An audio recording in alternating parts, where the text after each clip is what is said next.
In December of last year, China's Anbang Insurance Group made history by buying the Waldorf Astoria for $1.9 billion.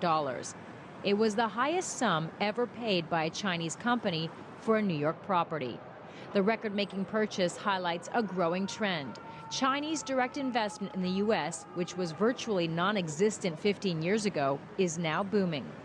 According to a report by Rhodium Group and the National Committee on U.S.-China Relations, between 2000 and 2014, Chinese companies spent almost $46 billion in direct investment in the U.S., the bulk of it over the past 5 years.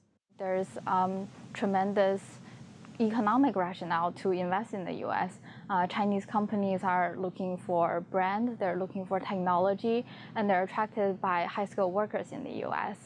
Some of the headline-grabbing investments include Lenovo's purchase of IBM's low-end server business in 2014 and the Chinese acquisition of Smithfield Foods, the world's largest pork producer, a year earlier. Both have substantial operations in the state of North Carolina, where much of the money and jobs are flowing. Cassie Gao, a research analyst at Rhodium Group, says the majority of the investment dollars consist of large companies buying other large companies or pieces of real estate.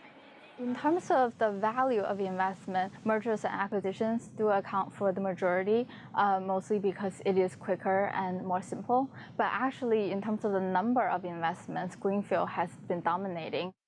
Volvo, which is owned by a Chinese company and is opening a new auto manufacturing plant in South Carolina, is one example of a greenfield project. The $500 million facility, which is scheduled to open in 2018, will reportedly create 4,000 new jobs. In total, more than 80,000 Americans are currently on the payroll of Chinese-affiliated companies, and that number is expected to grow. That's because Chinese investment in the U.S. is still at relatively low levels. It currently accounts for roughly 1% of foreign direct investment in the United States, so there's plenty of room to grow. Rhodium Group predicts that by 2020, flows from China could hit $200 billion, and Chinese companies could be responsible for up to 400,000 U.S. jobs.